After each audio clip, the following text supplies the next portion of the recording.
Hope your family's watching for Dad's Day here. We got some tips for grilling. Time now to ask the expert. Everyone knows Dad loves to grill. While grilling is often thought of as a healthy cooking method, eating grilled foods has been linked with an increased risk of cancer. So we have registered dietitian Lori Meyer here to join us live to talk about this. So why is that the case? Well, don't be afraid because it doesn't always have. You're not okay. Well, that's I'm good. cooking out this It doesn't weekend. always have to be, but you know, when grilling has been linked to an increased risk of cancer, Right. pancreatic, prostate, breast, colon, stomach, and it's because when you grill foods, you actually produce these carcinogens. There's two main ones. There's one called heterocyclic amine, and this is when you grill food, but you really overcook it, and sometimes you can't help it. You get a high flame or a really high heat, and it cooks really fast and it gets really overdone.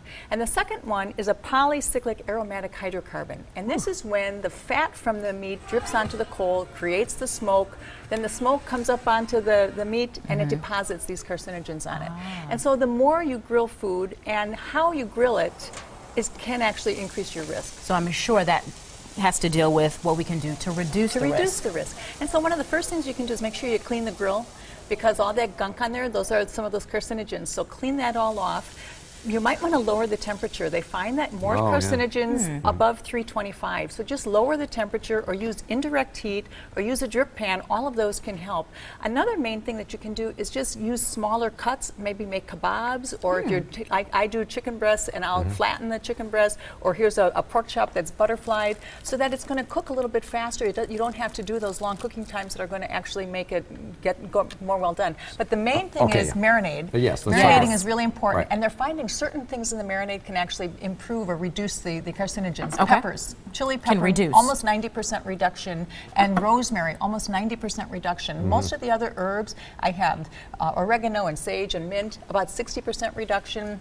Same with garlic, ginger, and turmeric, about a 60% reduction. You can also get a reduction marinating in wine and beer. Okay, so that's going to be a big hit right there. Reduction. Right. The thing is, most people think you have to go for really long periods of time. You don't. 30 minutes to maybe 2 to 3 hours, and they found the longer you actually don't get more benefit. So you don't have to go that long. Taste. So you've cooked my dinner here, the shish kebab. What would you like? I love shish kebab. So it's got the the meat and the veggies. And this is great because you get the vegetables with it too, but they're smaller pieces, and they're going to cook fast. Fish is always a great thing. Yeah, that's salmon Fish, there, right? This is salmon. It's a salmon steak. You don't have to cook it long, and so you're going to get also the benefit of the omega-3 from that.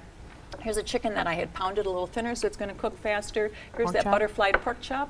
And this is the sirloin steak, which is a leaner cut of steak, and that's marinated in red wine. And all of these actually have been marinated. The pork chop was in beer, the steak was in red wine. They're all marinated so that we're reducing the cooking time, and we're also protecting them. We're building that barrier. But a lot of times when you think about grilling, you think about barbecue sauce, you think about honey barbecue sauce. You're saying that is a no-no. Well, the thing is, you don't want to use a lot of sugar in your marinade, and it's not a good idea to put the barbecue sauce on at the beginning or early in that process, because what does sugar do? It burns on the grill, and you're going to create more of that charring and burning, and that's going to actually create more of those carcinogens. So it becomes like a carrier? Put it on at the end. Maybe do a rub or a little marinade, but then put that barbecue sauce or the sweeter sauce on at the end, or serve it on the side later on. So what do you like to grill yourself?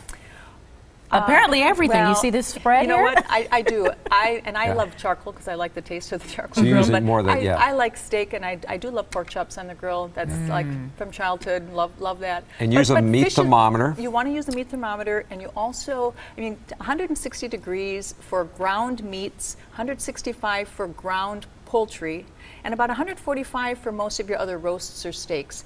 Pork has really come down. Yeah, it has. We no longer have to overcook That's been a big change in our house. Yeah. And that's a really, really good thing, because they found the longer you cook the pork, you're increasing carcinogens. So it's really a good thing. We'll have to leave it at that. We did bring out the grill for you today, so we're firing up the grill. If you have any questions, ask our experts. Email them at asktheexpert@today'stmj4.com. You can also leave a voicemail. The number is right there on your screen. Let's eat. Yeah, I'm ready.